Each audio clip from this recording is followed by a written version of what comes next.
Hello दोस्तों, नमस्ते, प्रणाम। हम किरण शर्मा हम मंजू शर्मा अपना यूट्यूब चैनल पर सबके स्वागत करै छी। नमस्ते, प्रणाम, सब गोटन के प्रणाम। बहुत प्यारा सा गीत लगा आयल छी समधी गाड़ी के नंदोसी आयल छथिन तै के लगा कहते खुश भेल छथिन। बहुत प्यारा सा गीत समधी गाड़ी गीत यहाँ सब सोच समझ के बाराती में जायल करब है ना। जेते मुंह उठा के समधी के गधा जाके खटाल के घोड़ा जाके दौड़ल ली करब। आज तो समधी सबके कह रहल छी, समधी से चाहे कोई भी बाराती में जाते हैं, बाराती नहीं बन के जाए कि जइया तैया खटाल के गधा जाके घोड़ा जाके दौड़ित रहब। कनी सोच समझ के खायल करब और विचार से चलल करब आ इज्जतदार से सब जाए बाराती में तो रहल करब। बहुत प्यारा सा गीत है, सब जरूर सुनब, जरूर कमेंट करब। समधी गाड़ी गीत में बहुत प्यारा सा समधी गाड़ी गीत है। नहीं तो हमरा सब सन रहत तो बेइज्जती तो वही हेबे करब। सखी है साला बाराती कबारी कवन नगर से आइल बा।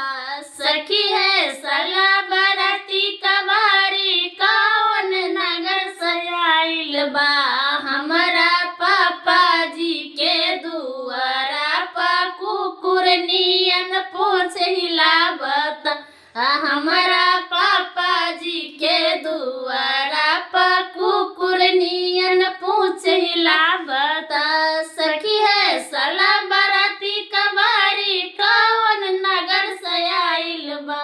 सखी है साला बाराती कबारी कवन नगर से आइल बा। हमारा पापा जी के दुआरा पर कुकुर नियन पूछ हिलावत। हमारा पापा जी के दुआरा पर कुकुर नियन पूछ हिलावत।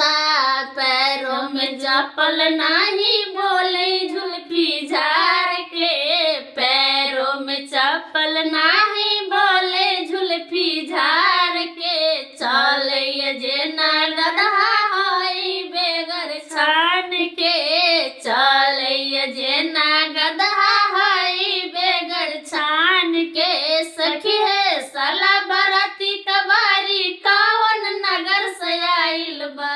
सखी है साला बाराती कबारी कवन नगर से आइल बा। हमारा चाचा जी के दुआरा पर बिल्ली नियन टुकुर टुकुर ता।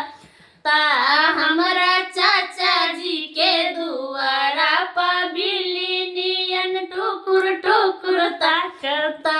हमारा चाचा जी के दुआरा पर बिल्ली नियन टुकुर टुकुर ताकता। शर्ट देखो फाटल चीटल दे आइल संट मार के। शर्ट देखो फाटल चीटल आइल संट मार के। दौड़े जेना गधा खूजल है खटाल के। दौड़े जेना घोड़ा खूजल है खटाल के। सखी है साला बाराती कबारी कवन नगर से आइल बा।